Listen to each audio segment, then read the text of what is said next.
It was the summer of 1862, and tension hung heavy in the air over southern Minnesota. The Dakota people, who had called this land home for centuries, were struggling under immense pressure. Promises made to them by the U.S. government were broken, leaving families starving and their way of life eroding. The encroaching settlers, lured by fertile land, had changed the landscape forever, and the Dakota people were being pushed to the brink. The U.S. government had signed treaties with the Dakota Nation, promising food, money, and resources in exchange for vast stretches of their territory. But corruption among agents and bureaucrats often meant that supplies arrived late or not at all. Meanwhile, the settlers continued to claim more land, oblivious to the desperation growing among the Dakota. By 1862, it was clear that the treaty terms were being ignored, and tensions began to boil over.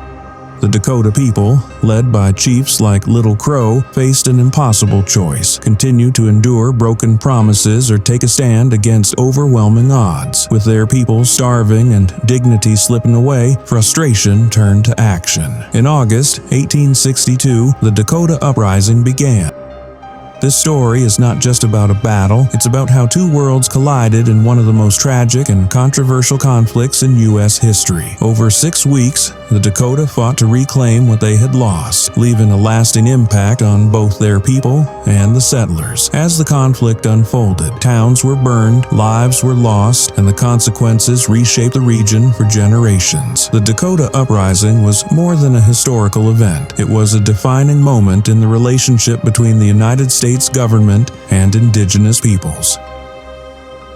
What drove the Dakota to take such a drastic step? What were the consequences of their actions? And how did this uprising change the course of history for the Dakota people and the settlers alike? To understand this, we must step back into a time of turmoil, broken promises, and a fierce fight for justice. The story of the Dakota Uprising is not one of clear heroes or villains, but of a complex struggle rooted in survival and betrayal. It's a chapter in history that forces us to confront uncomfortable truths about the cost of expansion and the sacrifices of those who stood in its path. Let's uncover the story of the 1862 Dakota Uprising, a war fought not for conquest, but for survival, justice, and the dignity of a people forced to the edge. In the early 1860s, the lands of southern Minnesota were a patchwork of lush prairies, winding rivers, and thick forests. The Dakota people, who had lived on this land for generations, thrived off its natural abundance. They hunted deer in the woods, gathered wild rice from marshlands, and fished in the clear waters of the Minnesota River. But as the years passed, this familiar landscape began to change. Settlers from the eastern United States arrived in droves, drawn by promises of fertile farmland and new opportunities. Towns and farms sprang up, pushing further into Dakota territory. These changes were not sudden. They had been brewing for decades, spurred by a series of treaties. In exchange for vast stretches of their ancestral lands, the Dakota had been promised food, money, and resources. But the promises made on paper did not translate into reality. Corruption was rampant among the Indian agents and traders who managed the treaty payments. Supplies often arrived late, in poor condition, or not at all. The Dakota were left with little to survive on, watching as settlers cultivated the land that had once been their hunting grounds. Hunger became a constant companion, and desperation grew with each passing season. By the summer of 1862, the Dakota people faced an unbearable situation. Starvation loomed over their communities. Hunting had become nearly impossible as their traditional lands were fenced off or depleted. The U.S. government's annuity payments, meant to provide food and supplies, were delayed once again. Frustration turned to outrage when they were told to wait until the harvest season.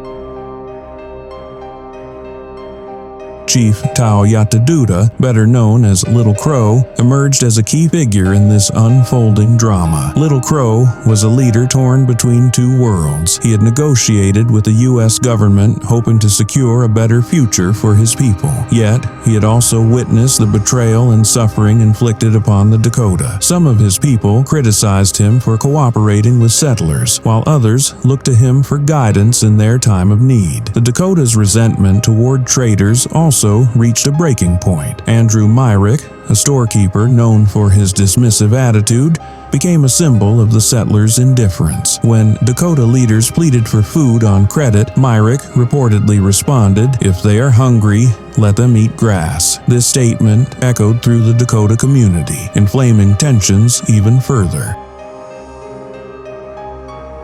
The environment was charged with unease, and whispers of rebellion spread through the Dakota villages. Young warriors, frustrated by years of injustice, called for action. For them, the treaties were no longer agreements. They were broken promises that had cost them their land, their livelihoods, and their dignity. Little Crow hesitated. He understood the consequences of going to war against the U.S. government. The Dakota were vastly outnumbered and outgunned. He knew such a conflict could bring devastating repercussions. Yet, he also saw the desperation in his people's eyes. They were starving, humiliated, and pushed to the brink. For some, the choice was clear: fight or face annihilation. The spark that ignited the uprising came in mid-August 1862. A group of young Dakota men, frustrated and hungry, encountered settlers near Acton Township. A simple disagreement escalated, and by the end of the confrontation, 5 settlers were dead. The Dakota warriors returned to their village, knowing their actions had crossed a line. They now faced a choice: flee or fight. The elders and leaders convened to decide their next move. It was in this tense meeting that Little Crow reluctantly agreed to lead the Dakota in battle. "You will die like rabbits," he warned the warriors, "but if you are determined to fight, I will lead you." His words reflected the grim reality they faced. War was a desperate gamble, but it was a chance to reclaim their dignity and assert their right to survive. As the decision was made, the Dakota prepared for what lay ahead. They moved quickly, targeting government outposts and settlements to seize supplies and disrupt the settlers' control. The Minnesota River Valley, once a symbol of harmony and sustenance, became a battlefield. The stage was set. The Dakota had taken up arms against the settlers and the government, driven by hunger, betrayal, and the will to survive. Little Crow, with his reluctant but determined leadership, stood at the center of this storm. What had begun as a desperate act would become a defining moment in their history, a war for survival, justice, and the future of their people. The Dakota Uprising quickly shifted from isolated skirmishes to a full-blown conflict. The initial attacks, driven by desperation and anger, had left settlers in terror. News of the uprising spread rapidly, with settlers abandoning their homes to seek refuge in nearby towns or military forts. Chaos gripped the Minnesota River Valley, and fear rippled outward as survivors shared horrifying accounts of violence and destruction. For the Dakota, these first victories were both empowering and unsettling. They had taken supplies, weapons, and control of key settlements. However, the retaliation they knew would come weighed heavily on their leaders. Little Crow, now committed to leading the uprising, faced an impossible task. He had to rally and organize a fragmented group of warriors while also attempting to manage the civilian population, women, children, and elders caught in the turmoil. Meanwhile, settlers and local militias began mobilizing to counter the Dakota forces. Fort Ridgely, a crucial military stronghold, became a focal point of the conflict. Little Crow understood the strategic importance of capturing the fort. Doing so would not only provide the Dakota with resources and a defensible position, but would also demoralize the settlers. On August 20th, 1862, the Dakota launched a bold assault on Fort Ridgely. The fort, though undermanned and poorly equipped, held a significant advantage: cannons. The defenders, a mix of soldiers and hastily assembled settlers, used these artillery pieces to devastating effect. Despite their determination, the Dakota warriors were unable to breach the fort's defenses. The battle dragged on for hours, with heavy losses on both sides. Eventually,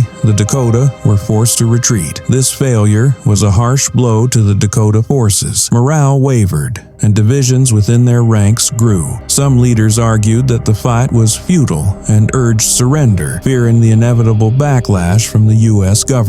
Others, particularly younger warriors, believed there was no turning back. They had already crossed the point of no return and saw surrender as tantamount to death. As the Dakota regrouped, they turned their attention to New Ulm, a growing settlement near the Minnesota River. Unlike Fort Ridgely, New Ulm was poorly defended, relying on hastily formed militias and barricades. On August 23rd, the Dakota launched a fierce attack on the town. The battle for New Ulm was chaotic and brutal. Dakota warriors swarmed the settlement, setting buildings ablaze and driving settlers back toward the town center. Inside the makeshift barricades, the settlers fought desperately to defend their families and homes. Gunfire echoed through the streets, mingling with the cries of the wounded and the roar of flames. Despite their efforts, the Dakota were unable to completely overrun New Ulm. Reinforcements arrived in time to bolster the town's defenses, forcing the attackers to withdraw. The town was left in ruins, with many settlers dead or injured. Yet, for the Dakota, the attack had delivered a powerful message. They were not simply victims of a broken system, they were a force to be reckoned with.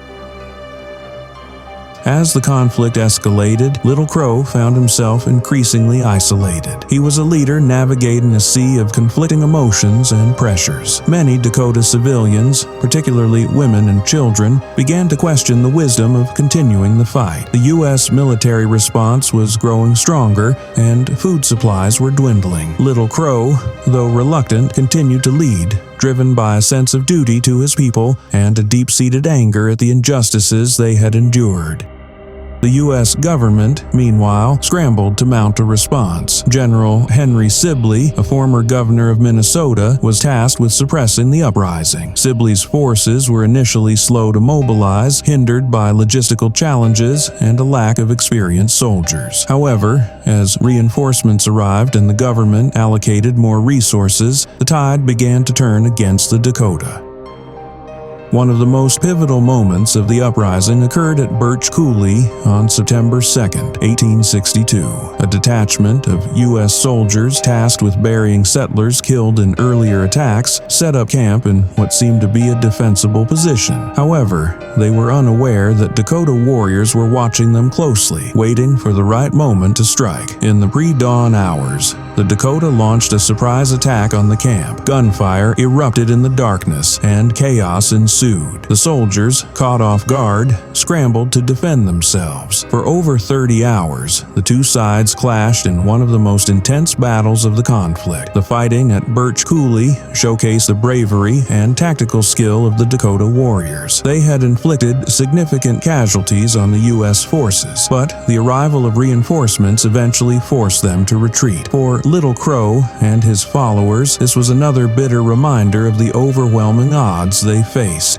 As summer gave way to autumn, the Dakota Uprising began to falter. Sibley's forces grew stronger and more organized, launching a series of offensives to reclaim territory and push the Dakota back. The once united effort among the Dakota began to fracture, with some groups choosing to surrender in exchange for promises of safety. With every battle, the stakes grew higher, setting the stage for the climactic confrontation that would decide the fate of the Dakota people. The choices made during this escalation, both by Little Crow and his adversaries, would resonate far beyond the Minnesota River Valley, leaving an indelible mark on history. The climax of the Dakota Uprising unfolded at the Battle of Wood Lake on September 23, 1862. It was here, amidst the windswept prairie, that the fate of the Dakota people would be sealed. General Henry Sibley's forces, bolstered by reinforcements and superior weaponry, had tracked the Dakota to their encampment near the lake. For Little Crow and his warriors, this was a final stand, a desperate attempt to hold their ground and preserve their way of life. The morning